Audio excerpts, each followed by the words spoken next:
네, 안녕하세요. 달달 하나쌤입니다. 간호국가시험 모의고사 문제풀이 12회 하도록 하겠습니다. 1번 척수액의 흐름에 장애가 있을 때 뇌실의 압력으로 인해서 생기는 증상으로 옳은 거 있습니다. 질병명 물어보는 건데요. 네, 뇌척수액에 대해서 우리가 한번 어디에 위치하는지 그림으로 먼저 살펴보도록 할게요. 자, 뇌척수액은 우리 대뇌를 보호하기 위해서 이렇게 대뇌를 둘러싸고 있습니다. 네, 뇌실에서 뇌척수액이 만들어져서 이렇게 뇌를 순환하면서 뇌를 보호하고 있어요. 근데 이 척수액의 흐름에 장애가 생긴다는 건 뇌실 내에 지주막하, 네, 지주막하, 낭종이 생겨서 네, 뇌실을 막거나 어, 지나가는 그 수도관, 뇌 수도관이 막혀서 이 압력이 올라가서 척수액의 흐름에 장애가 생겨서 압력이 올라가서 생길 수 있는 질병명은 뇌수종입니다. 뇌수종. 뇌수종. 다른 말로는 같은 말로 수두증이라고 할 수 있겠네요. 그러면 뇌척수액이 여기서 잠시 어디에 위치하는지 중요하게 해부학에서 또 나올 수 있는 문제니까 한번 짚고 넘어갈게요. 네, 대뇌를 둘러싸고 있는 여러 가지 종류의 막들이 있는데요. 네, 첫 번째가 이제 경막입니다. 경막, 그 다음에 지주막, 그 다음에 뇌척수액이 위치하죠. 뇌척수액. 그 다음이 연막이 되겠어요.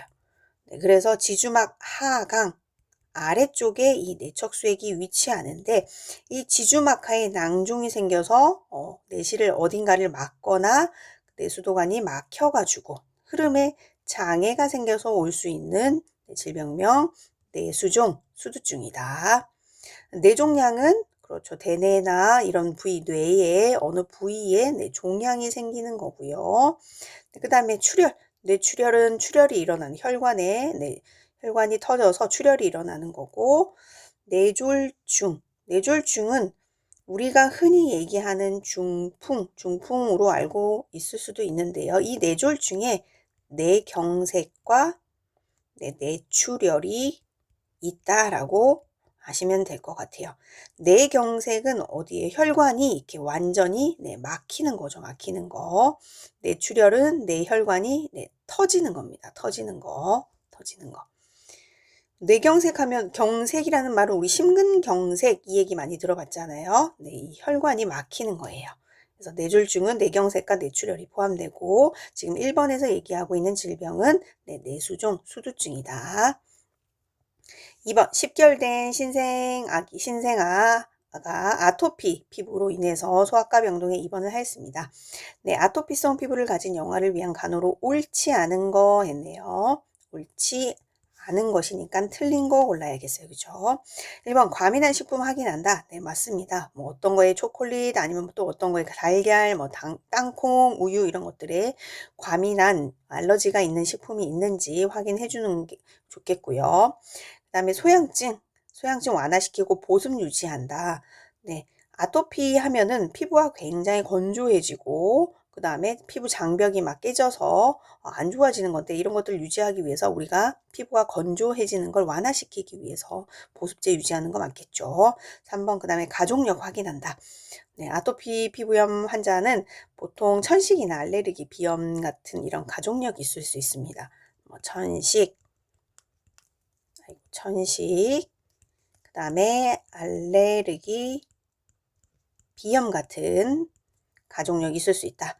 그 다음에 2번은 절대 안정 필요하다 했는데 우리가 아토피라고 해서 절대 안정을 하지는 않아요. 절대 안정은 ABR이라고 해서 완전하게 앱솔루트하게 베드레스트를 하는 건데 굳이 그럴 필요는 없죠.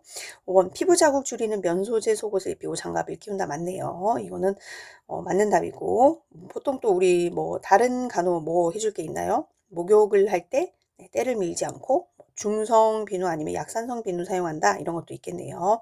4번은 이런 간호는 하지 않는다. 옳지 않은 거 4번입니다.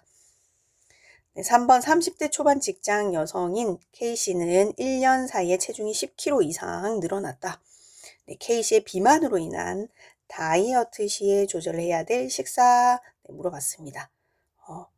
보통 우리 지방이랑 탄수화물 이거는 조절해야 되죠. 그죠? 그 다음에는 체단백 손실을 방지하기 위해서 단백질 보충은 해주고 규칙적인 운동 해주고 하는 게 맞겠습니다. 그래서 조절해야 될 식사는 지방, 탄수화물이 해당이 되겠습니다. 네, 4번 보육기 내의 신생아 황달 치료를 위한 광선요법에 대한 간호로 옳은 거 했는데요. 네, 황달이 왔을 때 우리가 핵황달이나 이럴 때 광선요법, 빌리루빈 수치가 급격히 상승했을 때 황달을 치료하기 위해서 우리가 광선요법을 사용을 하게 되는데요. 이 광선요법을 할 때 우리가 보통 옷을 벗기죠. 옷을 벗기고 광선을 온몸에 골고루 조이게 합니다. 골고루 조이게 한다. 골고루 조이게 하기 위해서 우리가 체위 변경 잘 해줘야 되겠습니다. 체위 변경. 그 다음에 옷을 벗기고 광선을 온몸에 골고루 조이게 하는데 대신에 어느 부위는 가렸어야 됐어요. 생식기 부위 가리고요. 그 다음에 눈의 손상 방지를 위해서 우리가 눈 가리게 하죠. 그쵸? 눈 가리게 해줘야 되고요. 그리고 골고루 그 다음에 이제 조이게 하기 위해서 체위 변경을 해주고 그 다음에 탈수 증상 잘 관찰해 줘야 돼요. 광선을 온몸에 쬐이기 때문에 탈수 증상을 잘 관찰해 줘야 된다. 그래서 구강으로 수분 섭취 잘 해줘야 돼요. 그리고 보육기 온도 측정도 잘 해야 되고요. 그래서 고체온 발견을 위해서 우리가 너무 올라가면 안 되잖아요. 그렇죠? 광선을 쬐면서 체온이 올라가면 안 되니까 체온 측정 잘 해줘야 되고요. 그 다음에 또 뭐가 있을까요? 요 정도? 그 다음에 수유시. 우리 또 수유시는 수유하면서 광선요법을 하는 게 아니라 수유시는 광선요법을 중단하고 수유하면 되겠습니다. 이런 것들을 간호하면서 주의 깊게 간호하면서 우리가 광선요법 하면 되겠네요. 그래서 선지에서 정답을 고르면 보육기 내의 온도를 측정한다가 맞겠네요. 5번 혈액순환 및 호흡 유지를 위한 즉 생명 유지에 필요한 채소의 열량을 가리키는 기초대사량에 대한 설명으로 옳은 거 있습니다. 기초대사량은 우리 몸이 생명 유지에 필요한 최소한의 열량을 가리키는 거죠. 1번에 보면 명량한 사람은 기초대사량이 낮다 했는데 명량하다고 해서 기초대사량에 크게 영향을 미치진 않겠지만 영향을 미칠 것 같진 않아요. 간접적으로 약간 올라갈 수는 있겠지만 그게 영향을 미치는 요인은 아니다. 책에도 이런 성격이 나와 있진 않죠. 2번 같은 체중일 경우 남자가 여자보다 기초대사량이 낮다 했는데 남자가 더 높죠. 갑상샘 호르몬은 기초대사량을 증가시킨다. 네, 맞습니다. 갑상샘 호르몬 자체가 우리 몸의 대사량과 관련되어 있는 거라서 이 호르몬 자체가 기초대사량 증가시킬 수 있습니다. 4번에 비만인 경우 기초대사량이 높다 했는데 높은 게 아니라 낮죠. 그 다음에 5번 여름보다 겨울이 기초대사량이 낮다 했는데 겨울이 기초대사량이 훨씬 더 높습니다. 그래서 계절별로 보면은 겨울이 제일 높아요.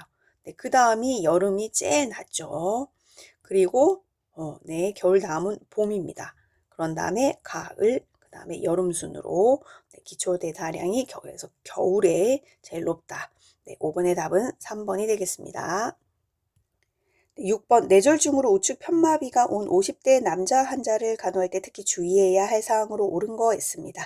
1번에 모르핀 투여한다 했는데 우리가 뇌졸중 편마비 온 사람에게는 몰핀을 투여하진 않습니다. 보통 우리 뇌경색 약을 복용하게 되는데요. 이때는 보통 우리가 뇌졸중은 재발 가능성이 있기 때문에 갑자기 중단하지 않도록 하는 게 중요하겠죠. 중단하지 않도록 하는 거. 네, 견인장치를 이용해서 마비를 완화시킨다 했는데 네, 뇌졸중이 왔다고 해서 견인장치를 이용하는 건 아니고요. 마비가 왔으니까 근육이 네, 위축이 되고 네, 쪼그라들고 허약이 있을 수 있어요.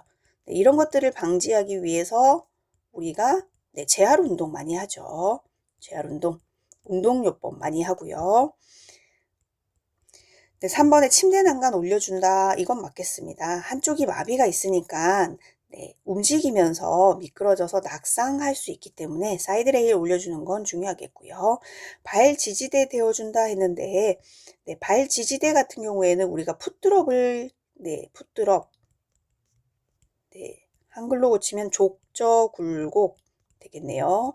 그러니까 일반적으로 정상인의 네, 발은 이렇게 되어 있잖아요. 침대에 누웠을 때 발바닥이고 이렇게 유지할 수 있는데 이제 하지마비가 오신 분들은 네, 발을 이렇게 유지 못하고 네, 족저 굴곡 이렇게 쫙 펴집니다. 그냥 이렇게 일반적으로 이렇게 펴져요. 그래서 이렇게 되는 것, 관절이 이렇게 돼서 굳는 걸 방지하기 위해서 여기다가 우리가 발 지지대를 네, 족저굴곡 되는 걸 방지하기 위해서 발 지지대 해주는데 네, 한쪽 우측으로 편마비가 왔기 때문에 굳이 이렇게까지 해줄 필요는 없고요. 네, 그 다음에 얼음주머니 데워준다 했는데 이것도 뭐 편마비 왔다고 해서 이렇게 간호할 필요는 없죠. 뭐 얼음주머니를 데워줄 일이 있다. 그러면 감각이 소실된 쪽으로는 데워줄 때 주의를 해줄 필요는 있겠습니다. 답은 3번입니다. 네, 7번 7개월 전에 남아아이를 출산한 산모 A씨는 영화의 기저귀를 갈아주려다 엉덩이에 발진이 일어난 것을 발견하였다. 영화의 기저귀 발진 간호로 옳지 않은 거 했네요. 하는 거. 1번 피부가 겹치는 부위를 깨끗이 하고 건조시킨다. 네, 맞죠. 물기가 우리가 남아있지 않게 잘 청결히 네, 해주면 되겠습니다. 닦아주고. 그래서 깨끗이 하고 건조시킨다 맞고요. 이번에 영화의 둔부는 중성 비누를 사용하여 청결히 한다. 네, 이것도 맞죠, 그죠? 그 다음에 3번은 기저귀 발진 부위에 항생제를 도포한다 했는데 네, 발진이 생겼다고 해서 우리가 항생제까지 도포하지는 않습니다. 답은 3번이 맞겠고요. 네, 4번 기저귀를 자주 확인하도록 한다. 5번 젖어있는 기저귀는 즉시 교체해 주도록 한다. 네, 답이 맞네요. 네, 8번 12지장 소장에서 소화된 영양분이나 음식물을 흡수하는 곳은 어디인가 라고 물었습니다. 네, 소장하면 우리 소장 자체는 12지장 부위에서 우리가 네, 장액, 그 다음에 췌장에서 나오는 소화액, 네, 그 다음에 담즙 이런 것들이 다 섞여서 담즙이 다 섞여가지고 네, 분비되어서 본격적으로 네, 소화작용이 일어나는 곳입니다. 네, 소화작용이 일어나서 그러면 분해하고 네, 흡수를 해야 되는데 이 소화가 다 되면 이제 흡수되는 곳이 있어요. 그게 이제 소장의 특징과도 또 우리가 같이 생각해 볼 필요가 있는데요. 소장에서의 특징, 대장과 비교되는 특징이 뭐가 있었나요? 네, 그렇죠. 돌림주름, 네, 장육모가 있는 게 특징이었어요.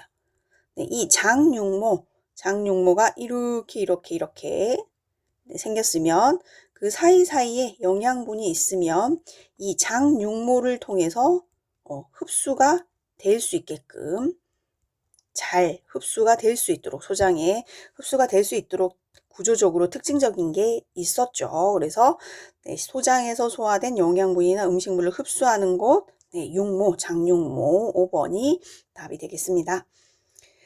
네, 1시간 전에 9번 1시간 전에 질식 분만으로 3.4kg의 남아를 분만하고 회복실로 옮겨진 경산부에게 우선적으로 시행할 간호는 했습니다. 분만하고요. 네, 회복실로 옮겨졌어요. 그리고 경산부고요. 우선적으로 시행할 간호했습니다. 일단 첫 번째로 분만이 끝나면 자궁이 이제 굉장히 강하게 수축을 해요. 네, 자궁이 강하게 수축합니다. 수축을 해서 혈관을 위축시켜가지고 출혈을 막아요. 수축을 해서.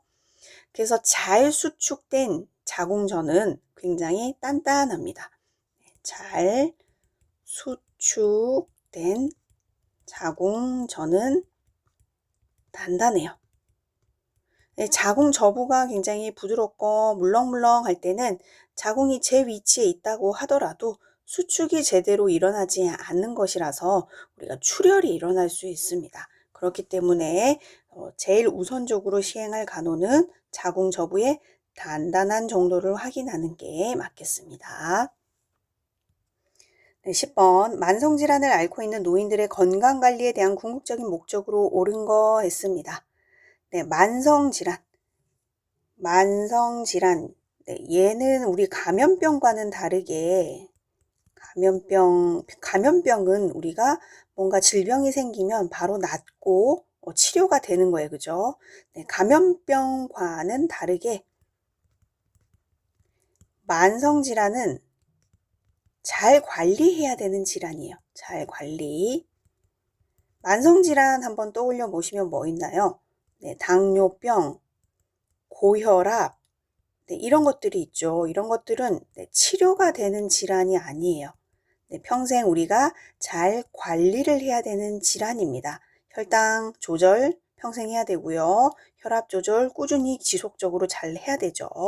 네, 그렇기 때문에 이런 만성질환을 갖고 있는 노인들의 건강관리에 대한 궁극적인 목적은 만성질환의 관리, 네, 그 다음에 합병증이 생기는 걸 예방하는 거가 굉장히 중요하겠습니다. 11번 결혼 후 처음으로 아이를 가진 임신 6개월 이상 된 임신부들에게 분만의 전구 증상에 대해서 교육시키고 있다. 네, 분만의 전구 증상으로 옳은 거 물었네요. 네, 분만이 시작되는 걸 알리는 그런 전구 증상.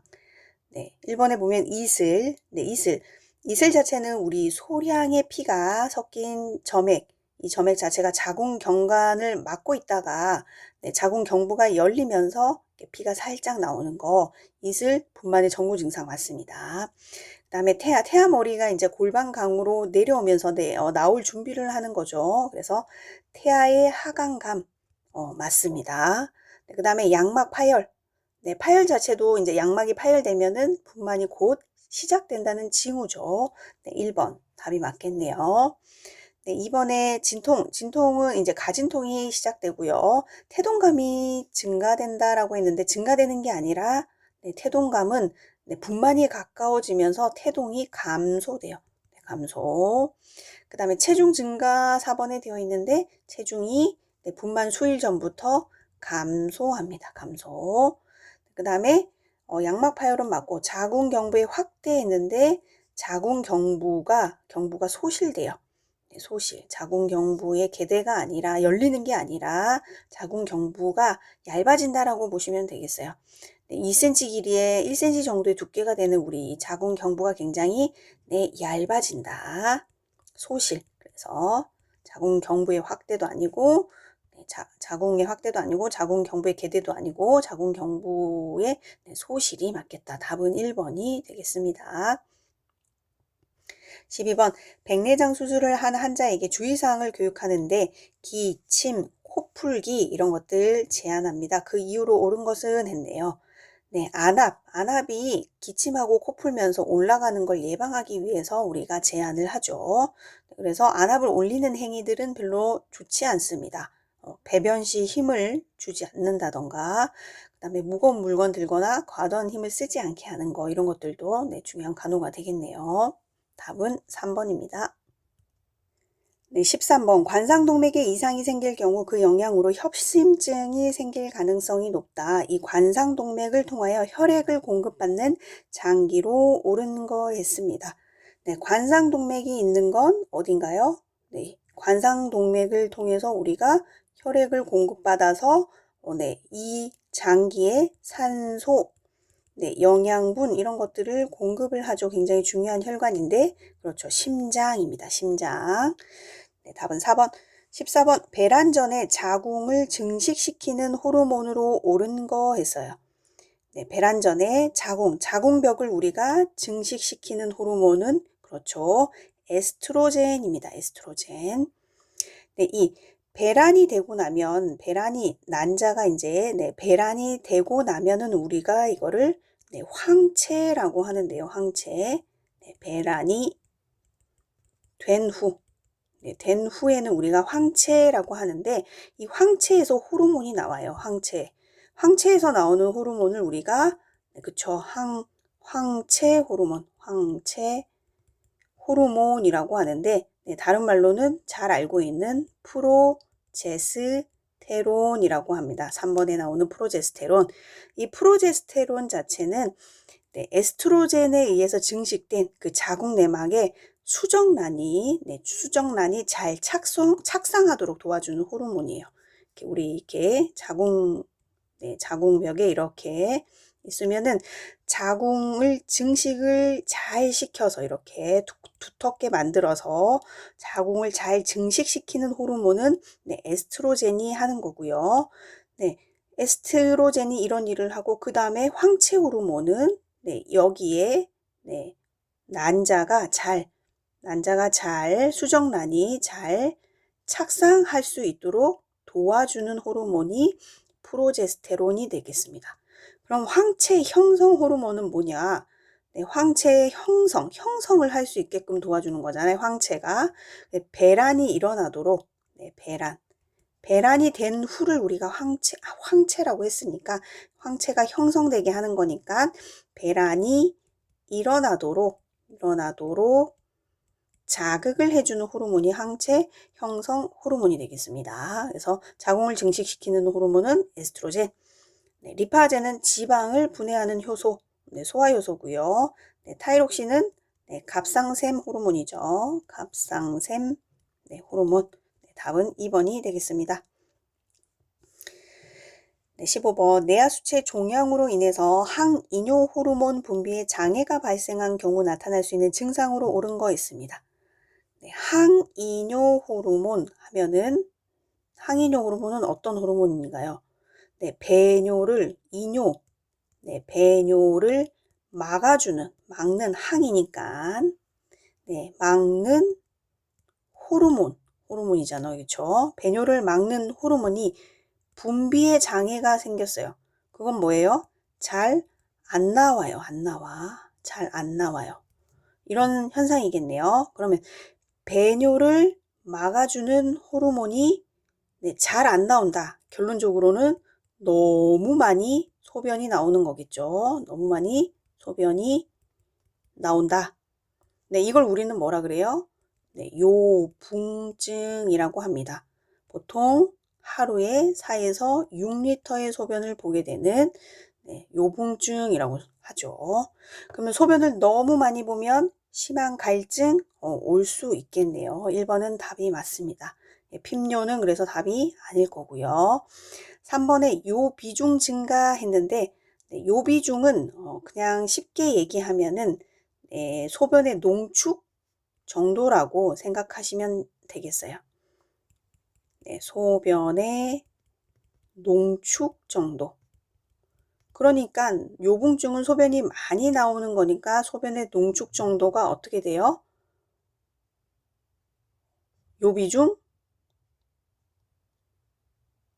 소변의 비중은 어떻게 돼요? 소변의 농축이 되는 정도는 비중은 작아지겠죠. 그렇죠? 증가가 아니라 소변의 농축 정도는 묽어지는 거니까 요 비중은 증가가 아니라 감소가 맞겠고요.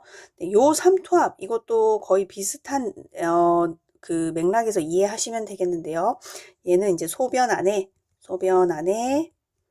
녹아있는 용질의 농도입니다. 용질의 농도 자체인데 소변이 희석되어 있으니까 이것도 자체적으로 증가가 아니라 생각해보면 요삼투압이 감소한다가 맞겠습니다.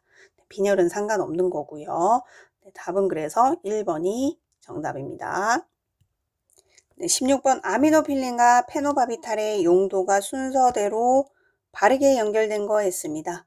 아미노필린 이것은 우리 기관지를 확장시키는 용도로 우리가 약물을 사용을 하고요. 그 다음에 페노바비탈은 진정제에 해당이 되겠습니다. 진정제. 불안을 좀 감소시키고 아니면 불면증 이런 것들 개선할 때 이용을 할 수가 있겠네요. 그래서 답을 기관지 천식 진정제로 사용하는 5번이 되겠습니다. 17번 출생 후 제대가 떨어지기 전까지 제대를 관리하는 이상적인 방법으로 옳은 거 있습니다. 네, 제대를 관리할 때 우리가 소독을 할 때는 그렇죠. 75% 알코올로 닦아줍니다. 닦아서 드레싱 해주고요. 보통 제대 탯줄이 6일에서 10일경에 네, 탯줄이 탈락하죠. 네, 그래서 그 사이에 출혈이 있는지 아니면 감염 여부, 네, 출혈, 감염 이런 것들 관찰을 잘 해줘야 될 거고요. 그래서 깨끗하고 건조하게 관리를 해주면 되겠습니다. 답은 네, 2번입니다. 18번 치매 증상으로 인하여 사물에 대한 인지 능력이 없는 노인 환자에 대한 약물 투여 방법으로 옳은 거 있습니다. 네, 인지 능력이 없어지는 게 네, 치매이죠. 그렇기 때문에 약의 종류, 복용 시간 이런 것들을 굉장히 잊어버리기 쉬워요. 그래서 네, 가족한테 우리가 투약 방법을 설명해 줘서 약을 잘 먹을 수 있도록 해주면 되겠습니다. 답은 4번입니다. 19번 전업주부인 여성 A씨는 7년 전부터 당뇨로 고생하고 있다. 당뇨병 환자 A씨의 발관리에 대해서 묻는 겁니다. 네, 당뇨로 인해서 우리가 생각할 수 있는 게 전신의 혈액순환 장애 올 수 있고요. 그다음에 뭐 신경 손상 이런 것들이 올 수 있어요. 그래서 발에 이런 데 상처가 생겨도 잘 알아차리지 못할 수도 있고요. 혈액순환 장애가 오다 보니까 상처가 잘 안 나올 수도 있어요. 심하면 우리가 절단을 해야 될 수도 있죠. 그렇기 때문에 상처가 잘 생기지 않도록 우리가 주의를 해줘야 돼요.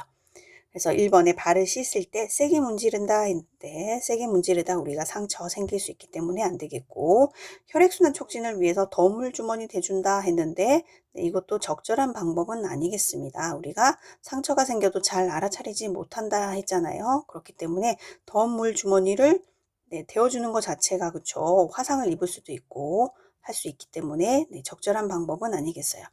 3번 티눈이나 각질은 잘라주도록 한다 했는데 우리가 임의로 잘라주지 않고 병원을 이용하면 되죠. 병원 이용. 4번 알코올을 발과 다리에 자주 발라준다 했는데 굳이 알코올 사용하지 않아도 되고요. 로션을 사용해서 적절하게 보습 유지해주면 되겠습니다. 신발은 편하고 꼭 끼지 않는 것이 좋다. 꼭 끼지 않게 신는 게 상처가 안 생기게 할 수 있는 방법이겠죠. 그래서 5번은 맞겠습니다. 그래서 피부를 깨끗이 유지하고 우리가 발의 상태 같은 것들을 이렇게 잘 체크를 해야 돼요. 그래서 발톱 같은 것도 손질을 우리가 줄로 다듬죠. 다듬거나 아니면 뭐 일자로 자르라고 하죠. 일자로 자르고 바셀린 연고, 바셀린 연고 아니면 로션 이런 것들 잘 발라줘서 발 관리를 우리가 깨끗이 피부를 깨끗이 유지할 수 있겠습니다. 답은 5번입니다. 20번 영양소는 그 작용에 따라 열량소, 구성소, 조절소로 세분된다. 이 영양소의 작용으로 옳은 거 했습니다. 1번에 열량 공급 및 체계 균형, 맞네요. 그죠? 1번은 맞습니다. 체계 균형도 맞춰주고요. 거기다가 플러스로 신체의 조직을 구성해주죠. 단백질이 이런 역할도 하겠네요. 그 다음에 신경계와 내분비샘의 기능을 조절해주는 역할을 합니다. 신경계 같은 것에 기능 조절해주는 건 우리 비타민 B군 있겠어요. B군. 이거 부족하면 우리 신경염 이런 거 걸릴 수 있잖아요. 그죠? 그 다음에 내분비샘의 기능 조절해주는 것들, 내분비샘 하면 호르몬이니까, 우리 갑상샘 호르몬의 구성 성분인 요오드 있을 수 있겠고요. 그 다음에 혈당 조절해주는 인슐린 호르몬, 이거는 아연이 이런 역할을 하죠. 무기질 중에서 이런 것들이 이런 역할을 합니다. 그래서 호르몬 구성 성분도 되고 하기 때문에 내분비샘의 기능을 조절해준다. 그래서 답은 1번이 되겠습니다. 21번 예방주사약은 감염병을 예방하기 위하여 혈청 속에 항원을 형성하는 주사액을 의미한다. 이러한 예방주사약의 관리 방법 옳은 거 했습니다. 네, 1번에 자주 사용하지 않는 약물은 냉동 보관한다라고 했는데 네, 냉동 보관하지 않고 예방 백신은 주로 그렇죠. 냉장 보관하죠. 2번에 2도에서 5도씨 냉암소에 보관한다. 네, 맞습니다. 3번 유통기한이 지난 약물은 한 달까지 사용할 수 있다 했는데 유통기한 지나면 사용할 수 없어요. 그죠? 간호사에게 보고해야 돼요. 네, 종류에 따라 보관 온도 달리한다 했는데 네, 예방 백신 냉장 보관하면 되겠고요. 온도가 달라지진 않습니다.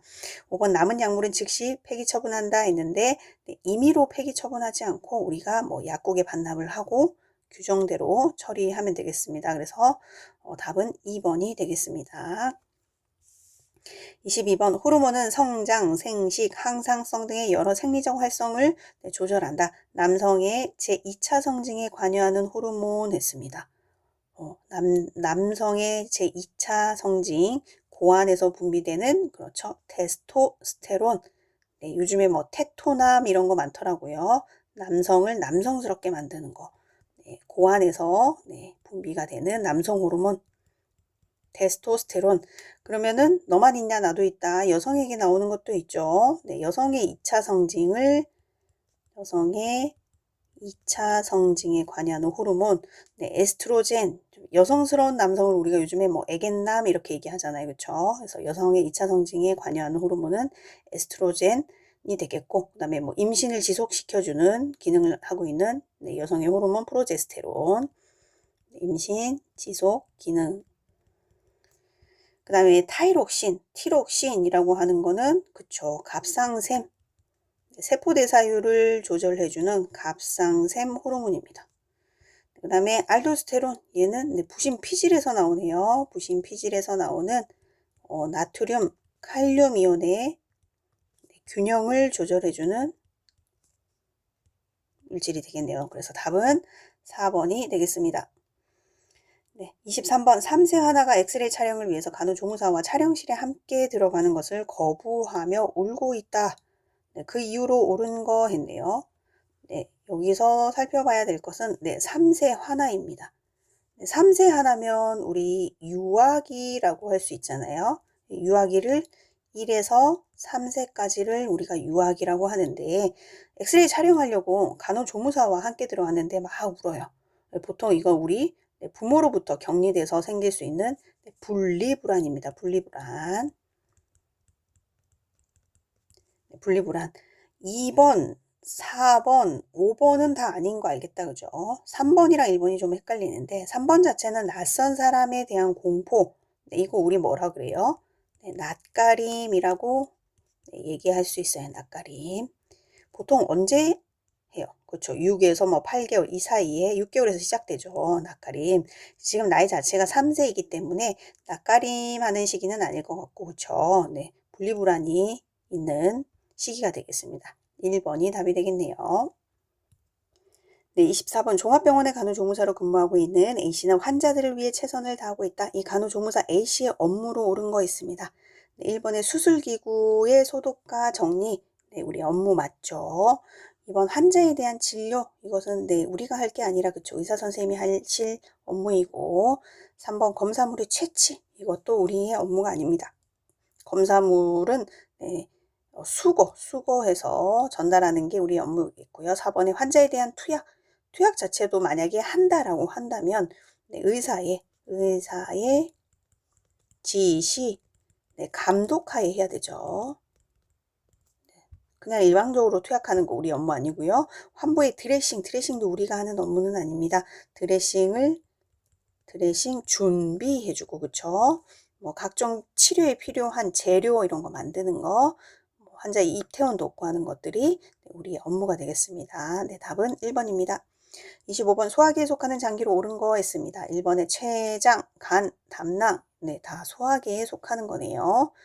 간은 맞지만 비장, 담낭도 맞고 비장은 림프계에 우리 해당된다라고 배웠어요. 그 다음 비장은 아니고 심장은 그렇죠. 순환계입니다. 순환계. 여기도 그래서 비장도 아니고 담낭, 췌장은 맞지만 심장, 순환계가 아니고 비장, 심장이 아니겠네요. 답은 1번입니다. 네, 26번 34주 된 임산부의 혈압이 150에 90mm의 HG이며 하지 부종이 나타나고 있다. 이때 간호로 가장 옳은 거 했네요. 네, 임산부의 혈압이 150에 90이면 좀 높은 편이다. 그죠? 그리고 하지 부종이 나타나고 있대요. 네, 여기서 이제 우리가 생각해 볼 수 있는 게 혈압이 올라가고 하지 부종이 있고 여기에 그쵸, 부종이 있고 혈압이 올라가고 그 다음에 단백뇨까지 있으면 우리 뭘 의심해 볼 수 있나요? 그쵸? 임신 중독증 의심해 볼 수 있어요. 그쵸? 근데 이제 지금 문제에 나온 게 혈압이 좀 올라가 있고요. 부종이 지금 하지 쪽에 나타나고 있어요. 그렇기 때문에 우리가 임신 중독증을 생각해 볼 수 있기 때문에 혈압이 계속 올라가는지 지금도 높은 상태이기 때문에 혈압을 자주 체크해서 보고를 해줘야 될 겁니다. 답은 5번이 해당이 되겠네요. 27번 수술이나 침습 행위를 할 때 혹은 시행 후 나쁜 결과가 발생할 가능성이 있는 의료 행위를 하는 경우 환자나 보호자에게 설명하고 동의를 구해야 하는 의무로 옳은 거 있습니다. 네, 설명 및 동의의 의무 되겠네요. 네, 1번에 나오는 주의 의무 태만 얘도 자주 나오는데요. 우리가 그 환자한테 주의 집중해서 업무를 해야 되는데 간호를 해야 되는데 그렇게 하지 않아서 환자한테 위해가 가해진 거 침상 난간을 올려줘야지만 우리가 환자가 내려올 때 아니면은 이렇게 누워 있다가 낙상하지 않는 건데 이걸 올리지 않아서 낙상을 했다. 네, 주의 의무 태만이죠. 그죠? 그래서 조금 1번이랑 2번 구분할 수 있어야 되는데 여기서 설명하는 건 2번 설명 및 동의의 의무 되겠습니다. 28번 산후자궁의 태축 정도를 확인하기 위해서 점검해야 될 내용으로 옳은 거 있습니다. 네, 태축, 산후자궁의 태축, 커졌던 자궁이 다시 임신 전의 상태와 크기, 그 상태로 돌아가는 걸 우리가 태축이라고 하는데요. 이걸 확인하기 위해서 점검해야 될 내용, 그렇죠. 1번에 자궁 저부의 높이 되겠습니다. 네, 분만하고 직후에는 우리 배꼽 아래쪽에 2에서 5cm 아래쪽에 위치 자궁 저부의 높이가 그 정도 되고요. 분만 12시간이 지나고 나면은 그쵸, 한 배꼽 위 1cm 정도로 올라가죠. 그리고 5, 6일째가 되면은 그쵸, 배꼽과 치골 사이 정도에 위치하고요. 네, 9일에서 10일 정도 되면 더 이상 촉진되지 않는다라고 했어요. 그래서 산후자궁의 태축 정도를 확인하기 위해 점검해야 할 사항, 자궁 저부의 높이가 맞겠습니다. 29번 분만 과정 중 태아의 상태를 확인하기 위해서 태아 심음 측정하고자 한다. 네, 정확한 결과를 얻기 위한 태아 심음 청취 시기로 옳은 거였네요. 태아 심음을 들을 때는 우리가 자궁 수축과 수축 사이 태아의 어디 부위? 태아의 등 부분에서 청취를 하면 되겠습니다. 답은 4번이 되겠네요. 30번 출생 후 24시간 이내의 아이에게 제공되어야 할 간호로 옳은 거 있습니다. 보통 우리 출생하고 24시간 이내에 분만을 하고 나서 최우선 간호로 우리가 아이한테 제공해야 될 건 일단 첫 번째로 머리를 낮추고 고개를 옆으로 돌려 높이는 겁니다. 그래서 기도 유지. 입안에 있는 점액이나 이런 것들 쫙 빼줘서 기도가 잘 유지될 수 있도록 해주는 게 분만 후 최우선 간호가 되겠고요. 그 다음에는 이제 태변 배출. 태변이 배출되는 시간은 주로 8시간에서 24시간 내에 배출이 돼야 되죠. 그래서 확인을 해줘야 되고요. 그 다음에 3번은 탯줄. 절단 부위를 잘 관찰해 줘야 돼요. 출혈이 있나 없나 이런 것들 때문에 우리가 관찰해 줘야 되죠. 그러면 1번에 천문 폐쇄 관찰한다 했는데 보통 천문이 닫히는 시기는 소천문은 언제인가요? 6에서 8주. 대천문은 그쵸, 1년이 지나야 돼요. 12개월에서 18개월 정도 돼야 천문이 닫히는 거니까 24시간 이내에 우리 신생아한테 제공해야 될 간호니까 아니고요.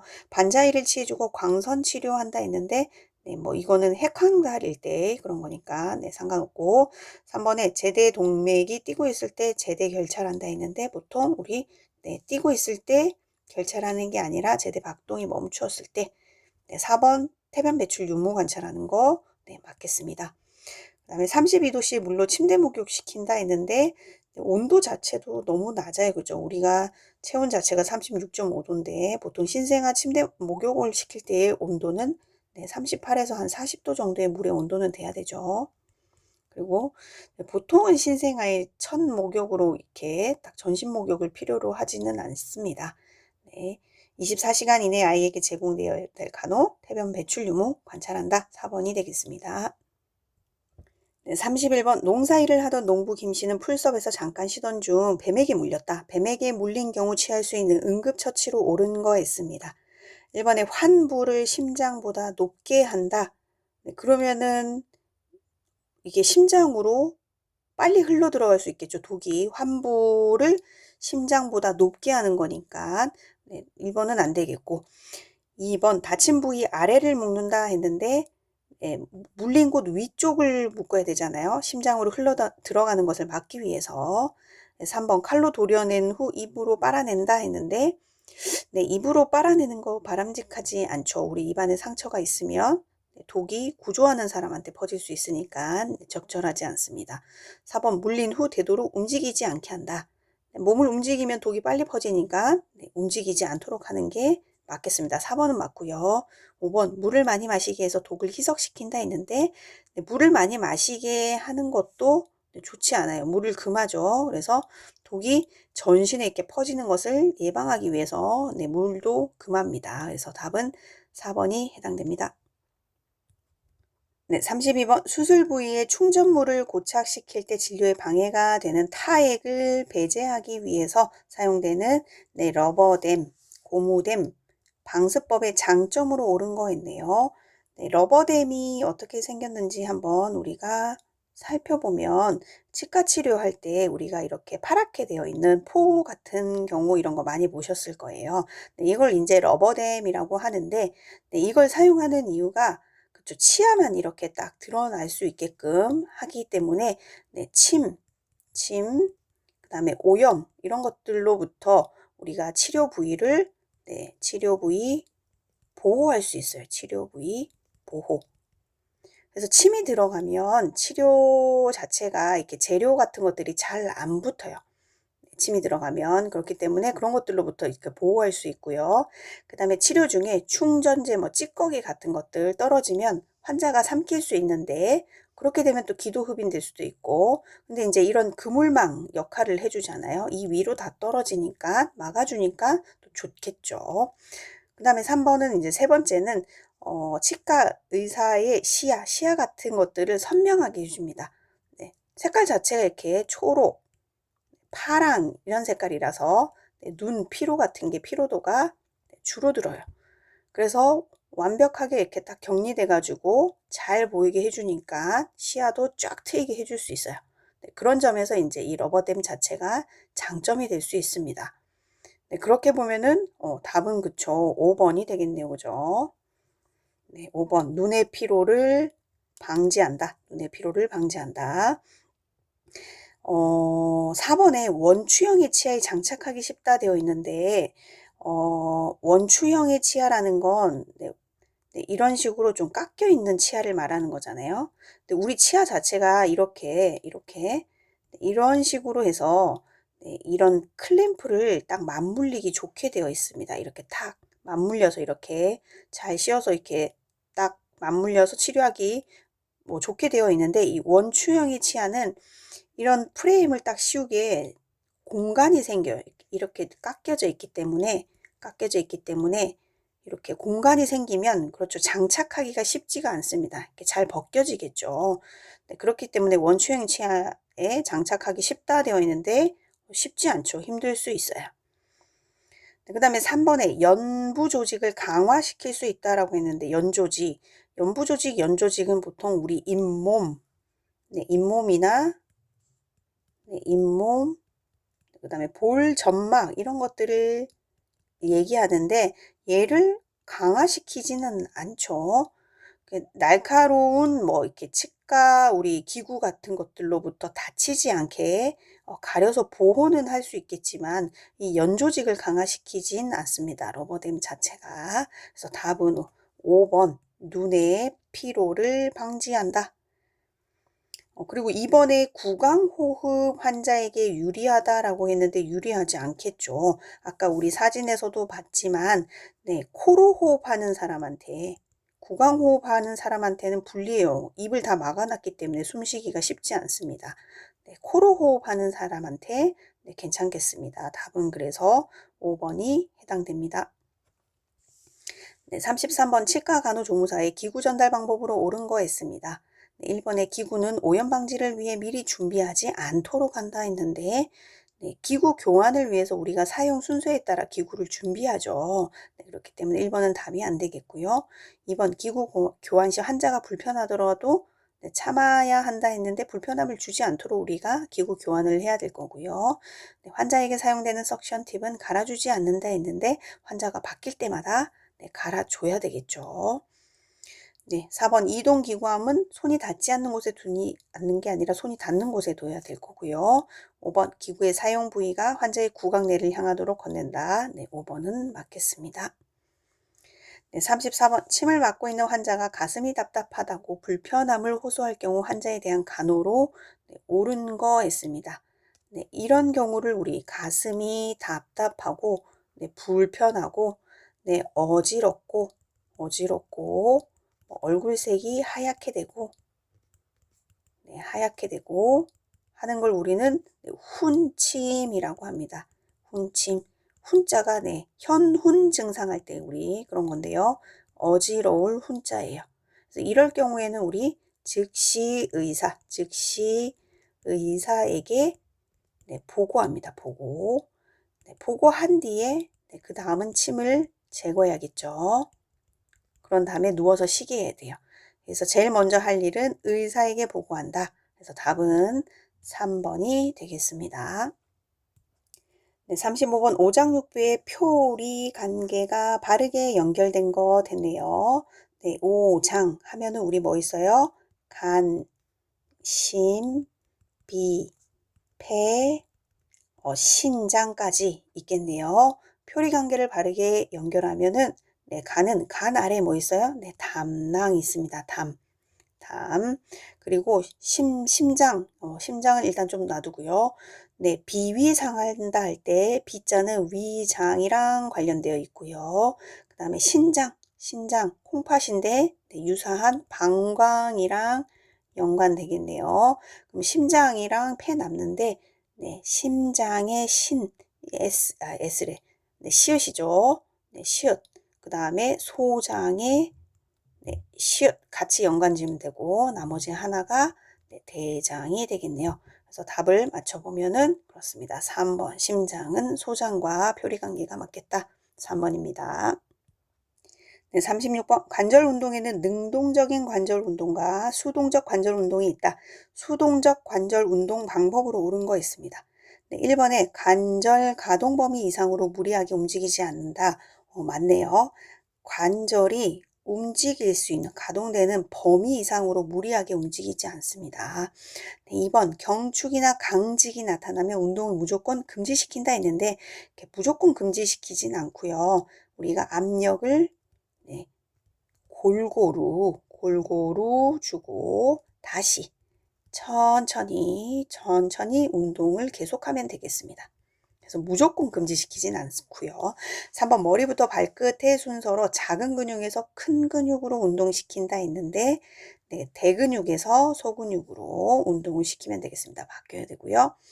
네, 4번 부종이나 염증이 있을 경우 부드럽게 운동하도록 한다 했는데 이때는 운동을 하지 않죠. 우리 관절의 부종, 그다음에 염증 아니면 관절 주위에 뭐 근골격계 손상을 입은 경우에는 네, 관절 운동 하지 않는다. 네, 5번에 근육 경련이 발생했을 경우 주사를 투여해서 풀어준다 했는데 굳이 주사까지는 하지 않고 마사지해서 풀어주면 되겠습니다. 1번이 답입니다. 37번 성인 여자의 혈압이 110에 60, 애가 체온 37도, 맥박 90회, 네, 호흡 26회일 때 간호사에게 응급으로 보고해야 할 사항으로 옳은 거였어요. 네, 바이탈 사인의 정상 수치를 알아야 되겠는데요. 네, 혈압은 보통 우리 120에 80에서 네, 플러스 20, 아래쪽으로 마이너스 20 정도 유지하면 되겠고요.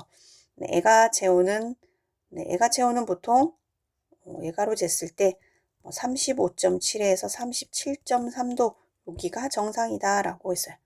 네, 맥박은 60에서 1분에 100회 정상이고요. 호흡은 12회에서 20회 1분에 정상이 되겠습니다.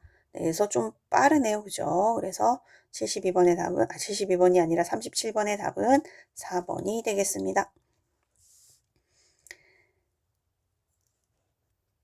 38번 무의식 환자가 장기간 침대에 누워있을 때 규칙적으로 침대 목욕을 시켜줌으로써 피부 혈액순환을 증진시키고 청결을 도모하게 되는데 이때 침대 목욕 방법으로 옳은 거 있습니다. 네, 1번 하지부터 시작하여 상지, 얼굴의 순서로 시킨다 했는데 보통 얼굴부터 시키고 그 다음에 상지 가고 하지로 가면 되겠네요. 이번에 외음부를 비눗물로 깨끗이 씻겨준다 했는데 외음부, 회음부 우리 비눗물 사용하지 않고 비누 사용하지 않죠. 그냥 물로만 닦아주면 되고요. 3번 움직일 수 있는 환자의 하나에 실시한다 했지만 침대 목욕은 그렇죠. 움직일 수 없는 환자에게 우리가 실시하게 되고요. 4번에 상지를 닦을 때는 팔에서 어깨 쪽으로 씻는다. 팔에서 어깨 쪽으로 씻는 거 맞습니다. 그죠? 4번 답이고요. 5번 간호사의 가까운 쪽의 신체부터 씻는다 했는데 가까운 쪽이 아니라 먼 쪽의 신체부터 씻는다. 답은 4번이 되겠습니다. 39번 물수건을 사용하여 회음부 간호를 시행하는 방법으로 옳은 거 했습니다. 1번 소음순에서 대음순으로 닦는다 했는데 대음순 먼저 닦고 그 다음에 소음순으로 가는 거니까 순서가 바뀌어서 틀렸고요. 2번 항문에서 치골 방향으로 닦는다 했는데 얘도 치골에서 항문 방향이니까 바뀌어야 되겠네요. 그래서 틀렸고 3번 겹친 부분을 세심하게 닦아준다. 이건 맞겠고요. 75% 알코올로 닦아준다 했는데 회음부 간호할 때는 알코올 사용하지 않고 물로 물수건 이용해서 닦아주면 됩니다. 대신 한 방향으로만 닦고요. 그 다음에 매번 우리 수건의 다른 면을 사용해야 되죠. 다른 면을 사용해서 세심하게 닦아주고 체위는 배횡와이 제의 취한 다음에 닦아주면 되겠습니다. 5번에 소독 후에 크리넥스로 물기 닦아준다 했는데 물수건으로 잘 닦고 말리면 되겠습니다. 굳이 크리넥스로 닦아줄 필요는 없겠고요. 답은 3번이 되겠습니다. 40번 냉요법을 적용하지 않아야 하는 경우로 옳은 거 했습니다. 출혈 부위, 염증 부위, 통증 부위, 외상 후 첫 24시간 이내는 냉요법 사용해도 되지만 감각 소실 부위 여기는 냉요법 적용하면 안 되겠죠. 또 어떤 경우에 하면 안 될까요? 그렇죠. 혈액 순환 장애 있을 때 아니면 빈혈 환자 그 다음에 소아 노인 이런 환자한테 그리고 상처도 개방 상처일 경우에는 우리가 냉요법 하지 않습니다. 소아나 노인은 감각이나 이런 것들이 둔해서 잘 모릅니다. 그래서 차갑다, 아유 차가워, 계속 차가운 거 되고 있어도 이렇게 얘기를 할 수 없는 경우들이 있어요. 감각이 둔해서 아이들일 경우도 또 잘 모를 거고요. 그래서 이런 경우는 냉요법 적용하지 않는다. 41번 60대 초반에 이가 약해서 이미 틀니를 사용하고 있는 A씨에게 의치 관리에 대한 교육을 시키고자 한다. 의치 관리에 대한 교육 내용으로 옳은 거 했습니다. 1번에 의치가 깨끗하지 않을 때는 소독수에 담근다 했는데 의치 세척할 때는 우리가 소독수에 담그는 게 아니라 세정제, 틀니 세정제 사용해서 세척하면 되겠습니다. 칫솔 이용해서. 이번에 세면대 위에 젖은 수건을 깔고 세척한다. 네, 맞죠. 떨어뜨렸을 때 파손을 방지하기 위해서 이렇게 한다라고 했어요. 3번 뜨거운 물로 의치를 세척하도록 한다. 이렇게 되면 너무 뜨거워서 의치 변형 올 수 있습니다. 안 되고요. 4번에 의치는 알코올이 들어있는 통에 넣어준다 했는데 알코올 아니고 미온수가 들어있는 통에다 넣어주면 되겠습니다. 5번에 건조한 곳에 보관하도록 한다 했는데 네, 건조하면 또 틀어질 수 있겠죠. 그러면서 의치 변형이 올 수 있으니까 네, 미온수가 들어있는 통에다가 뚜껑을 닫아서 보관하면 되겠습니다. 답은 2번이 되겠네요. 네, 42번 한쪽 다리가 마비되어 지팡이를 짚는 환자가 있다. 이 환자의 3점 보행법을 이용한 평지 보행 순서로 옳은 거 했습니다. 네, 한쪽 다리가 마비돼서 지팡이 3점 보행 네, 하는 거네요. 네, 지팡이를 이용해서 우리가 보행하는 게 계단을 올라갈 때, 그 다음에 평지를 걸어갈 때인데요. 네, 평지도 3점 보행이 있고 2점 보행이 있죠. 평지 3점 보행은 네, 지팡이 먼저 나가고요. 그 다음에 마비된 다리, 네, 그 다음에 건강한 다리 나가요. 2점은 얘네 둘을 합치면 돼요. 그래서 지팡이, 마비된 다리 동시에 나가고요. 그 다음에 건강한 다리 나가면 되고, 그 다음에 계단을 올라갈 때, 계단을 내려갈 때 방법이 있겠네요. 계단을 올라갈 때는 네, 좋은 방향이니까 네, 지팡이 나가고 네, 건강한 다리, 좋은 거, 건강한 다리. 그 다음에 마비된 다리 내려가고 계단을 내려갈 때는 반대로 지팡이 먼저 나가고 안 좋은 거, 아래로 내려 안 좋은 거, 네, 마비된 다리, 건강한 다리 순으로 보행을 하면 되겠습니다. 그래서 우리가 지팡이로 보행할 때 다 순서는 똑같은데 딱 하나 틀린 게 계단 올라갈 때는 지팡이, 건강한 다리, 올라가는 거, 네, 건강한 다리, 마비된 다리였죠. 이것을 제외하고는 다 순서가 네, 지팡이, 마비, 건강한 다리, 지팡이, 마비, 건강한 다리, 지팡이, 마비, 건강한 다리, 이 순이에요. 이 순이기 때문에 네, 3점 보행 할 때도 똑같이 지팡이, 마비된 다리, 건강한 다리인 답이 4번이 해당이 되겠습니다. 네, 43번 각종 검사는 정확한 방법으로 검체를 채취하고 검체마다 요구되는 과정으로 관리되어야 한다. 이에 옳은 사항은 했습니다. 1번 소변은 처음 나오는 소변이 좋다 했는데 우리 소변 받을 때 첫 소변으로 받는 게 아니라 그렇죠. 중간 소변으로 첫 소변은 조금 흘려보내고 깨끗한 중간 소변으로 받아다가 검사를 해야 됩니다. 이번에 검사물은 받아서 병실에 두었다가 가져온다 했는데 굳이 이럴 필요 없죠. 네, 채취 즉시 검사실로 보내면 되겠습니다. 3번 사고로 인한 검사물 손실 시 다시 받지 않는다 했는데 네, 어쩔 수 없이 다시 받아야 돼요. 4번 아메바 검사를 위한 대변은 받는 즉시 검사실로 보낸다. 네, 맞습니다. 받는 즉시 아메바 검사는 검사실로 보내면 되고요. 실온 보관해야 되죠. 아메바 검사. 그리고 네, 중요하게 기억해야 될 게 아메바 검사 네, 실온 보관하고 네, 받는 즉시 검사실 보내면 되겠습니다. 5번에 24시간 소변 검사는 검사가 시작된 시간에 소변부터 모은다 했는데 네, 24시간 소변 검사는 첫 소변은 버려야 돼요. 첫 소변 버린다.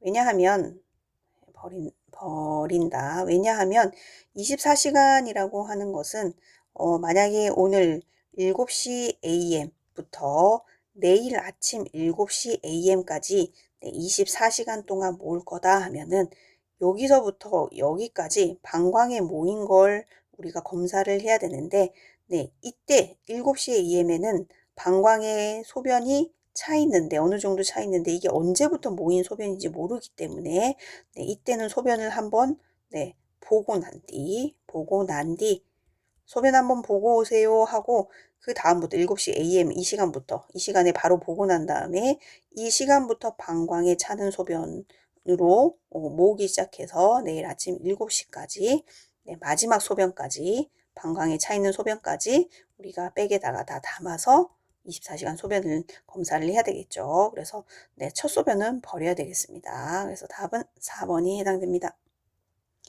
네, 44번 장기간 와상 상태로 누워있던 환자를 휠체어로 옮겨서 운동시키려고 합니다. 이때 고려해야 할 사항으로 옳은 거 했어요. 네, 와상 상태로 장기간 누워있다가 대상자를 휠체어로 옮길 때는 이렇게 순환기 계통의 변화로 인해서 우리가 어지럼증 같은 거 생길 수 있어요. 어지럼증.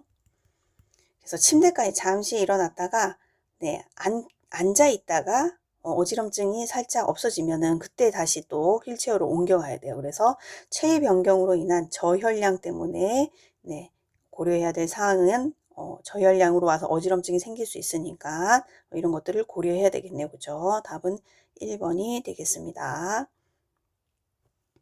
45번 교통사고를 당해 다리에 부목을 대고 있던 노인 환자에게서 천골 부위에 네, 발적, 빨갛게 되는 발적이 나타났다. 이때 치해 주어야 할 간으로 옳은 거 있습니다. 네, 1번에 마사지 해준다 했는데 네, 빨갛게 되어 있는데 이렇게 마사지를 해주면 조직 손상이 더 올 수 있겠죠. 그래서 조직 손상 방지를 위해서 네, 마사지 안 돼요. 마사지 해주면 안 되고 2번 침대의 머리 부분을 45도 높여준다. 이렇게 되면 또 천골 부위에 네, 압력이 더 생기겠죠. 그래서 안 되고 3번에 압박 드레싱. 네, 드레싱을 압박으로 한다는 것 자체도 또 압력이 생기니까 안 좋고요. 네, 4번 다리를 올려준다 했는데 네, 굳이 네, 상관없는 거겠네요. 네, 5번 2시간마다 체위 변경해준다. 네, 맞습니다. 2시간마다 체위 변경을 해주고 네, 체위 자체는 어쨌든 욕창 부위에 압력이 가해지지 않게 해주는 게 중요하겠습니다. 네, 천골 부위면 보통은 네, 측이가 낫죠. 답은 5번이 해당됩니다. 네, 46번 유치도뇨관을 삽입하고 있는 환자에게 역류성으로 방광염 합병증을 예방하기 위해 주의해야 할 것으로 옳은 거 있습니다. 1번에 네, 유린백, 소변, 채집통은 방광보다 아래쪽에 위치하도록 한다. 네, 맞습니다. 균이 역류해서 방광에 염증이 생기지 않도록 하기 위해서는 이렇게 해주는 게 중요하겠습니다. 2번 유치도뇨관은 가능한 한 늦게 제거한다 했는데 네, 유치도뇨관을 유지해야 될 이유가 없어지면 빨리 제거하는 게 맞겠죠. 그래야지만 네, 감염의 합병증을 또 예방할 수 있겠고요. 3번 요 주머니는 항상 열어놓는다 했는데 네, 감염의 위험성이 있으니까 폐쇄적으로 유지하는 게 좋겠습니다. 폐쇄적 유지. 네, 그 다음에 도뇨관은 꺾어지지 않게 플라스틱 재질 사용한다 했는데 네, 도뇨관 꺾이지 않게 해주는 건 맞겠고요. 네, 플라스틱 재질과는 굳이 의미가 없겠습니다. 5번 도관은 종류에 따라 다르나 보통 3일마다 교환해준다 했는데 네, 도뇨관 자체의 이 주기적인 교체가 권장되지 않습니다. 그래서 3일마다 교환해 주는 것 자체도 네, 자주 교환해 주는 거라서 이것 자체도 또 네, 방광염의 합병증을 일으킬 수 있으니까 네, 주기적인 교체 권장되지 않습니다. 답은 1번이 되겠습니다. 47번 부동 환자인 무의식 환자에게 좌약을 삽입한 후 변기를 데워주는 방법으로 옳은 거 했네요. 1번에 측위로 뉘었다가 네, 옆으로 누웠다가 변기를 데워주고 다시 앙화의 자세로 바꿔주는 거 맞겠네요. 그죠? 이렇게 하고 금기가 아니면 우리가 침대를 살짝 올린 다음에 난간 올려주고 볼일을 보게 하면 좀 더 쉽게 볼 수 있다라고 했습니다. 이번에 환자의 엉덩이를 들어 올려서 손으로 받친 후 변기를 아래에 넣는다 했는데 이거는 의식이 있어야지만 가능하겠네요. 도와줄 수 있잖아요. 이렇게 해주세요 하고 엉덩이 들어 올리면 네, 손으로 받치고 변기를 쓱 밀어넣게 네, 의식이 있어야지 협조에 가능한 방법입니다. 그래서 답은 1번이 해당이 되겠습니다. 네, 48번 링거 주사를 맞으면서 주사바늘 꽂은 손등 부분이 당기고 따끔거리면서 통증이 나타났다. 네, 정맥 주사로 인해서 발생된 정맥염의 원인으로 옳은 거 했네요. 정맥 주사로 인해서 정맥에 염증이 생긴 건데 이건 원인으로 옳은 거 했는데 1번에 주사 부위 세균 감염에 의해서 네, 주사 부위에 세균의 감염이 되면은 네, 주사 부위에 통증이 있을 수 있고요. 그다음 빨갛게 되거나 아니면 폐행윤, 붓거나 발열 생기거나 이런 증상들은 염증 증상으로 볼 수 있겠죠. 약물 주입 속도가 너무 빨라서 이거는 그러면 몸에 수분이 과다되는 거잖아요. 너무 빨리 들어가니까 이렇게 되면 호흡곤란 아니면 혈압이 올라가거나 아니면 부종이 생기거나 이런 증상들이 있을 수 있고요. 주위에 피하 조직으로 약물이 새서 들어가게 되면은 이거는 이제 침윤 증상이라고 하죠. 침윤. 주입이 안 되는 겁니다. 주입이 안 되는 거. 혈관으로 주입이 안 되고 붓고요. 부종 오고 조직이 차갑게 되거나 아니면 통증이 있거나 하는 것들이 생길 수 있는데 치명 증상이고 4번은 상관없고요. 5번에 주삿 바늘, 주삿 바늘의 삽입으로 인해서 기계적인 손상을 입으니까 정맥염 생길 수 있어요. 5번이 답이 해당이 되겠습니다. 49번 처방전이란 의사가 환자의 질병을 낫게 하기 위해 필요한 의약품을 기록한 문서를 말한다. 이 처방전에 사용하는 약어로 옳은 거 했네요. 1번에 QD 하루에 한 번. 네, 맞습니다. 2번에 PO는 식후가 아니라 경구. QS는 경구가 아니네요. 얘는 충분량을 뜻하는 거고요. TID는 매시간이 아니라 하루. 그렇죠. 3번. HS는 하루에 4번이 아니라 자기 전. 답은 1번이 되겠습니다.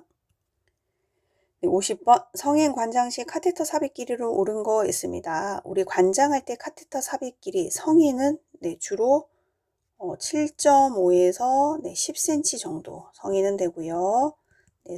소아의 경우에는 보통 5에서 7.5cm 정도 되네요.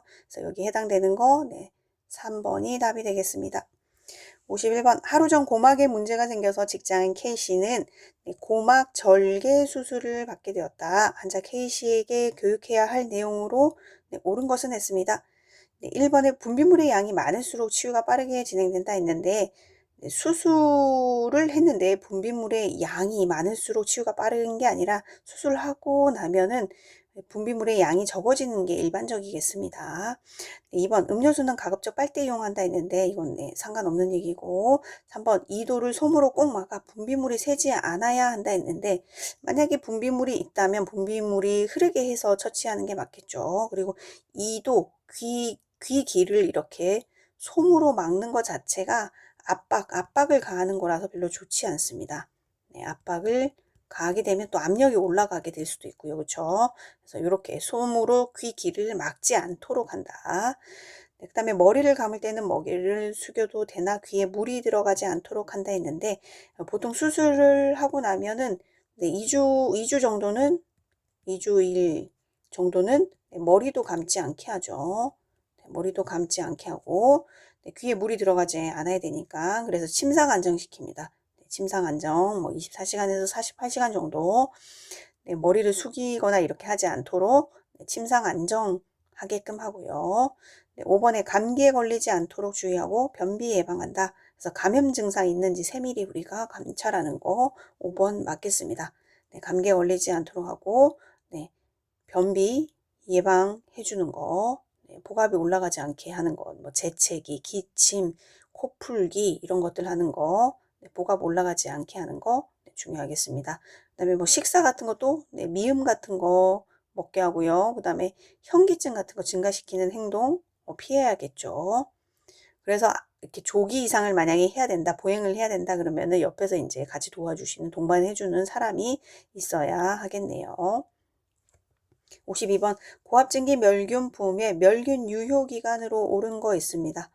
보통 고압증기 멸균품의 유효기간은 보통 14일간이 맞죠.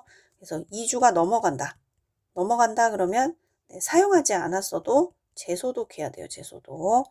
그래서 적절한 유효기간은 1에서 2주 1번이 해당이 되겠습니다. 53번 외과수술기구의 하나인 이동겸자 전달집게 사용법으로 옳은 거 있습니다. 1번 이동겸자 끝부분이 위로 향하게 한다 했는데 위가 아니라 아래로 항상 향하게 합니다. 2번 이동겸자는 허리 위에서 사용하지 않는다 했는데 허리 위나 보일 수 있는 위치 허리 위가 아니라 사용하지 않는다가 안 되겠네요. 허리 위나 보일 수 있는 위치가 맞겠습니다. 3번 소독솜을 주고받을 때는 겸자끼리 서로 닿아야 한다 했는데 닿지 않아야 되죠. 멸균을 유지하려면. 4번 겸자통에는 겸자를 한 개씩 넣어서 사용한다. 맞습니다. 5번 겸사통에서 꺼낼 때는 겸사 끝에 양쪽 면이 맞물리지 않게 해서 꺼낸다 했는데 맞물리게 해서 꺼내야 되겠죠. 네, 답은 4번입니다. 54번 멸균 장갑을 착용해야 하는 경우로 옳은 거 있습니다. 1번 소독포 안의 꺼즈를 손으로 집을 때 이때 장갑, 멸균 장갑을 착용하고 네, 멸균 장갑을 꼈으니까 멸균 상태니까 꺼즈, 소독포 안의 꺼즈도 멸균 꺼져 있겠죠. 그래서 멸균된 손으로 집는 거, 이때는 멸균 장갑 착용하는 거 맞죠? 그쵸? 1번. 네, 멸균 장갑 끼고 만져야 되겠습니다. 네, 포셉으로 소독포 안에 꺼즈 떨어뜨릴 때, 그 다음에 소독포 맨 처음 개봉할 때, 소독포 안에 꺼즈를 포셉으로 꺼낼 때, 소독포 사용이 끝난 후 정리할 때, 이때는 굳이 뭐 장갑 착용 안 해도 되죠. 착용하지 않아도 돼요. 장갑을 착용해야 되는 경우는 우리가 열린 상처, 개방 상처, 열린 상처 아니면 뭐 점막 네, 또는 뭐 신체 내강 네, 이런 것들을 손으로 만질 때 네, 그 다음에 또 뭐 배설물 그쵸 배설물 분비물 뭐 아니면 혈액 그쵸 혈액 체액 네, 이런 전염물질 만질 때 그 다음에 뭐 정맥천자 할 때 정맥천자 찌를 때 외부에서 침습적으로 이렇게 찌를 때 침습적인 시술을 할 때 아니면 또 격리 환자 간호시 우리가 멸균 장갑 껴야 되겠네요. 그죠? 답은 1번이 되겠습니다. 55번 환자 상태에 대한 자료 수집 중에 주관적인 자료에 해당되는 거 있습니다. 주관적인 자료. 주관적인 거 환자가 말한 건강 문제 나 어디가 불편해요. 이런 게 문제 있어요 하는 것들 굉장히 주관적이죠. 나머지 간호사가 관찰한 증상 의사가 검진한 내용 검사 결과 배설량 이런 것들은 객관적인 자료에 해당이 되겠습니다. 네, 답은 1번. 56번 다리에 골절상을 입어 석고붕대를 한 환자가 무감각을 호소하고 있어요. 석고붕대를 했는데 감각이 없다라고 호소하고 있어요. 이 경우에 처치로 옳은 거.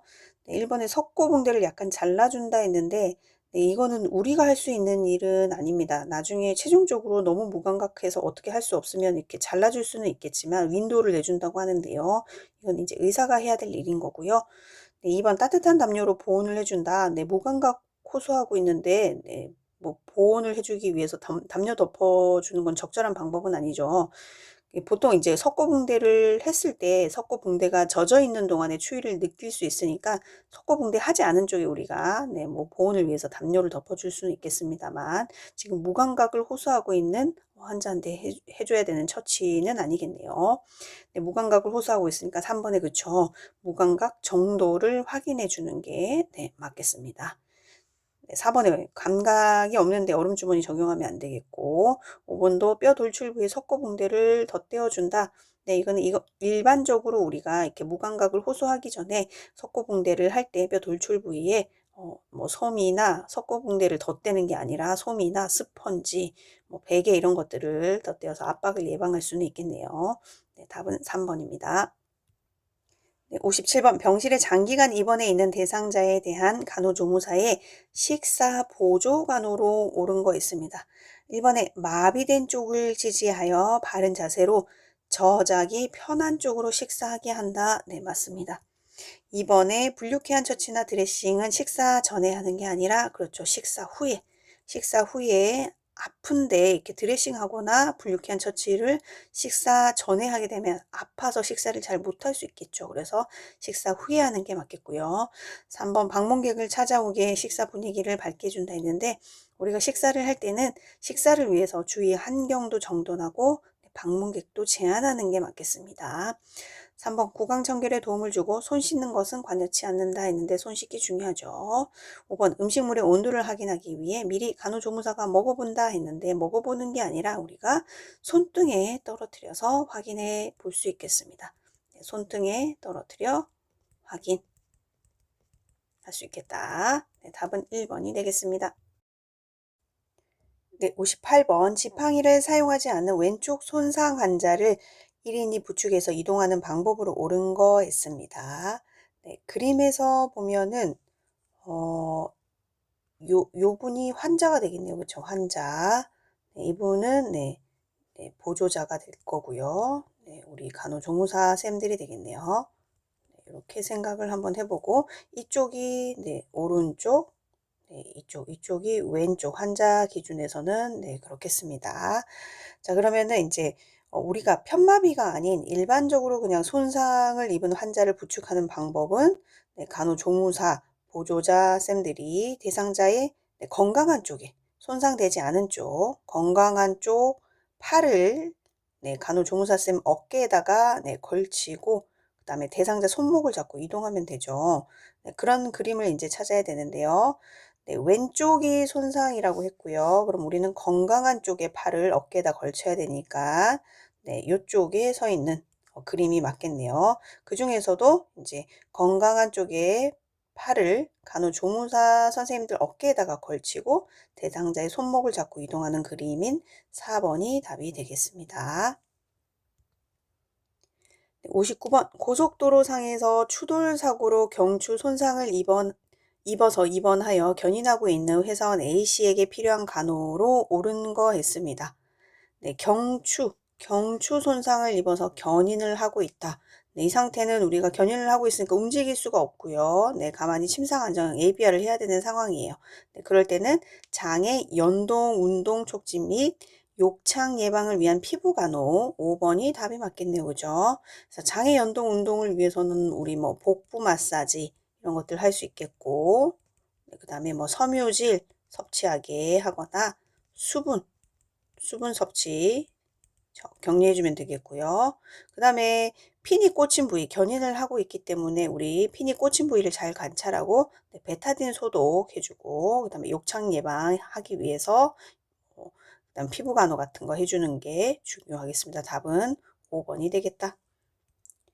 60번 냉요법 및 열요법을 신체에 적용하면 생리적인 변화가 나타나게 된다. 이 중 열요법을 적용하여 얻을 수 있는 효과로 옳은 거 했습니다.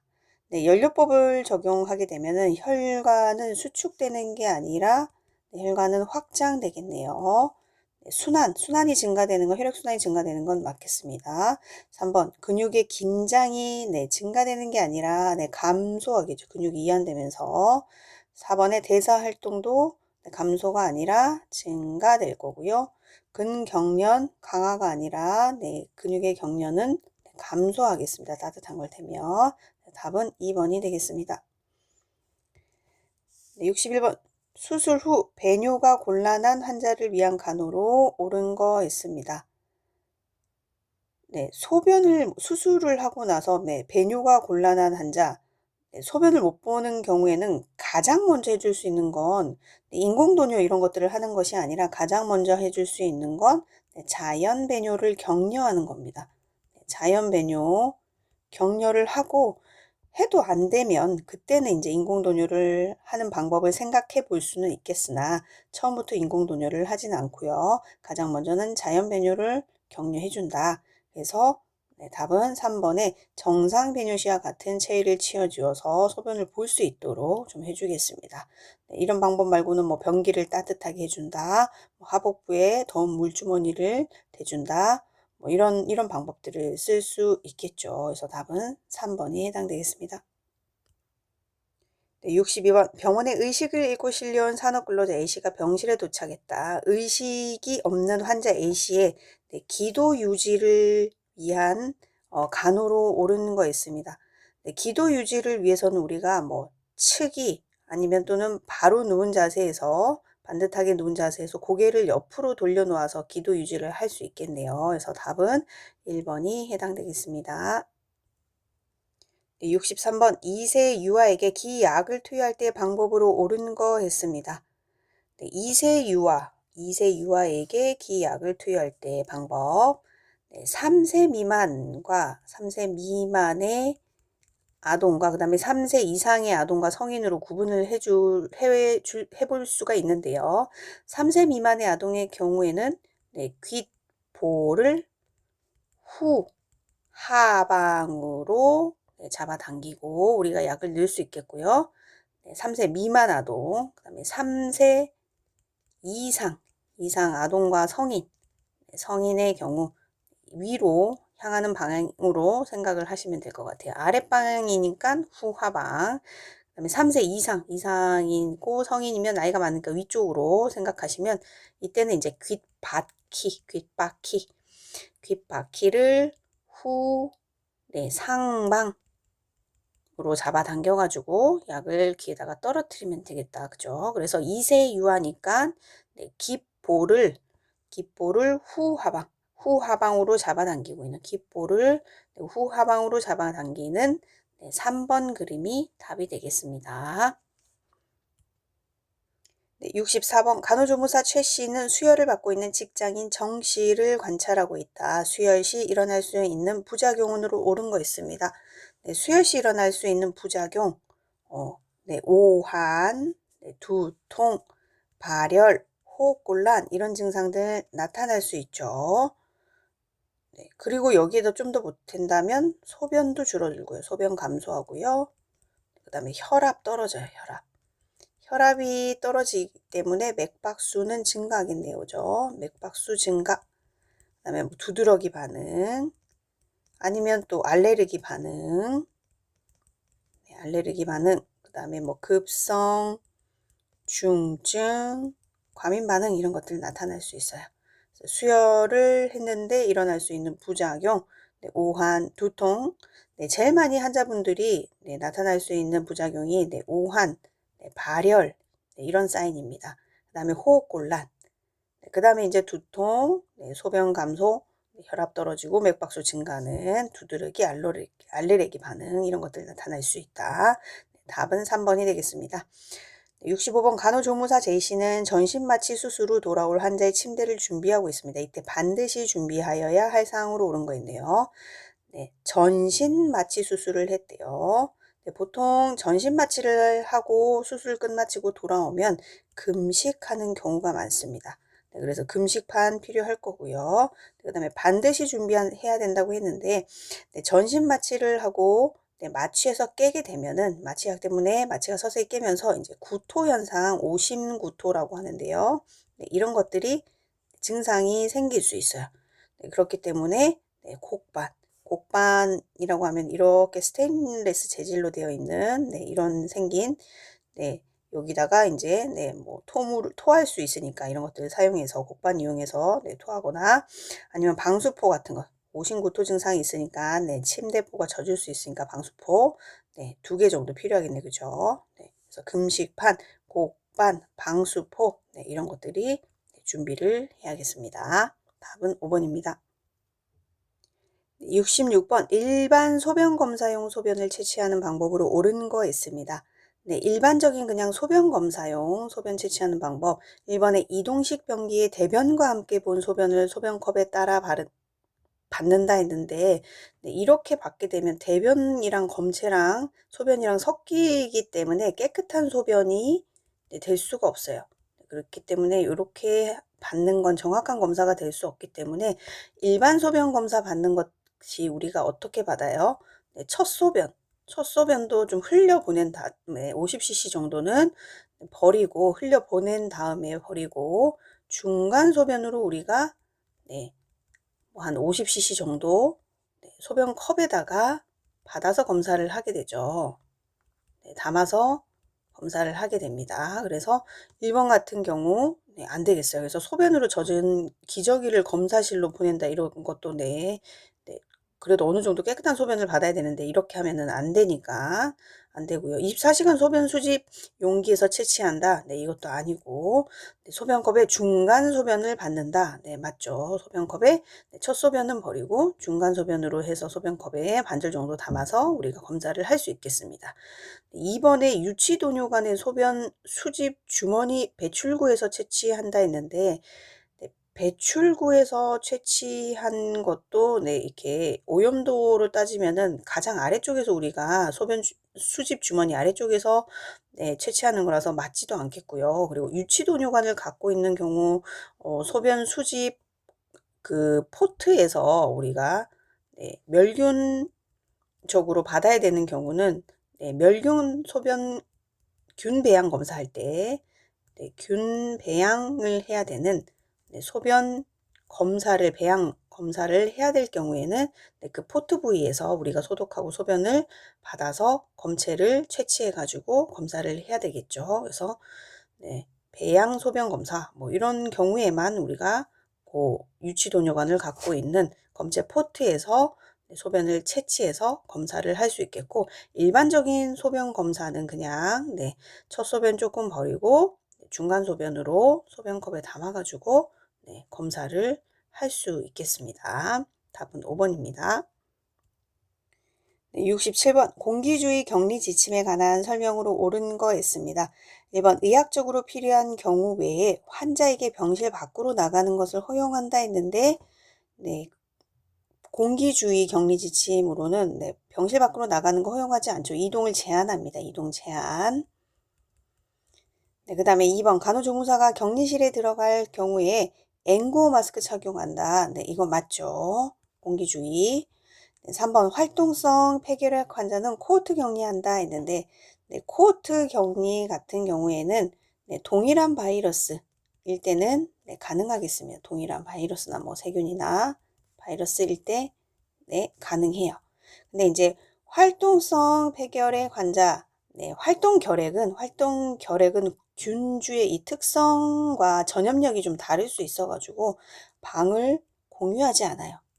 공유하지 않아요. 하지 않음. 왜냐면 이제 우리 결핵 같은 경우에는 뭐 내성 결핵 이런 것들도 있고 하기 때문에 이렇게 되면은 전염력이 완전히 달라지거든요. 그래서 활동 결핵 같은 경우에는 균의 특성, 그다음에 전염력 이런 것들이 다를 수 있다. 다를 수 있어서 방을 공유하지 않는다. 그리고 4번 양압 격리실에 환자 배치한다 그랬는데 공기주의 환자는 양압이 아니라 음압 격리실에 환자를 배치하면 되겠습니다. 5번 그리고 병실 문을 열어둔다 하면 열어두면 안 되겠죠. 공기주의, 공기에 의해서 감염이 되는 거라서 답은 2번이 되겠습니다. 68번 치골 상부에 팽만감을 호소하는 여성의 자연 배뇨를 위한 간호 내용으로 옳은 거 있습니다. 1번에 회원부에 차가운 물 부어준다 했는데 차가운 물보다는 따뜻한 물이 더 자연 배뇨를 잘 할 수 있게끔 도와줄 수 있겠고요. 근육이 이완되면서 이렇게 따뜻하면 나올 수 있는 확률이 좀 높아지겠죠. 이번에 좌측 심즈 자세를 취하게 한다 했는데 좌측 심스 체위는 우리 관장할 때의 체위가 되겠네요. 그렇죠? 그 다음에 방광 부위를 힘주어 눌러준다 했는데 이렇게 세게 누르는 게 아니라 가볍게 눌러주면 되겠어요. 그 다음에 대퇴 안쪽 피부를 문질러준다. 근육 이완을 위해서 이렇게 슬슬 문질러주는 거 도움이 되겠습니다. 5번에 수분 섭취 제한한다 했는데 제한하지 않고 격려하는 게 더 도와줄 수 있겠네요. 그 다음에 뭐 물 흐르는 소리 들려준다. 이렇게 아니면은 뭐 정상 배뇨 시와 같은 자세, 그런 자세 취해주는 거. 그 다음에 하복부에 뭐 더운 물 주머니 대주는 거, 뭐 따뜻한 변기 대주는 거 이런 것들 근육을 이완시켜서 자연 배뇨를 좀 할 수 있게끔 도와주는 방법이 되겠습니다. 답은 4번입니다. 69번 여성의 일반 회원부 간호를 돕는 방법으로 옳은 거 있습니다. 1번에 요도, 소음순, 대음순 순서로 닦는다 했는데 대음순 닦고 소음순 닦고 요도 닦고 이렇게 방향으로 가야겠네요. 2번 요도에서 항문 방향으로 닦는다 했는데 맞죠. 3번 회음부에 물기 남겨둔다 했는데 물기 남겨두지 않고 잘 말려줘야 되겠습니다. 4번 외과적 무균술 적용한다 했는데 회음부 간호할 때 외과적인 무균술까지는 적용하지 않아도 되겠습니다. 5번 보기를 취하게 한다 했는데 회음부 간호할 때 자세는 보기가 아니라 배, 횡, Y. 답은 2번이 되겠습니다. 70번 마지막 문제입니다. 의치관리에 대한 내용으로 옳은 거 있습니다. 1번 의치를 끼우기 전에 잇몸에 지용성 윤활제 발라준다 했는데 의치가 건조하면은 이게 잘 끼워지지가 않죠. 그래서 끼울 때는 뭐 지용성 뭐 윤활제를 사용하는 것보다는 물에 적셔서 한번 이렇게 적셔서 끼워주면 되겠고요. 2번 의치를 건조시킨 후 착용하게 하는 거 건조하면 잘 끼워지지 않는다라고 했죠. 네, 그래서 틀렸고 3번 빼낸 의치는 뜨거운 물로 살균한다 했는데 네, 뜨거운 물 자체가 네, 의치의 변형을 불러일으킬 수 있습니다. 네, 세척할 때는 세정제랑 칫솔 사용하면 되겠고요. 네, 4번 의치는 찬물에 담근 상태로 보관한다. 네, 미온수 찬물 네, 담근 상태로 보관하는 거 맞겠습니다.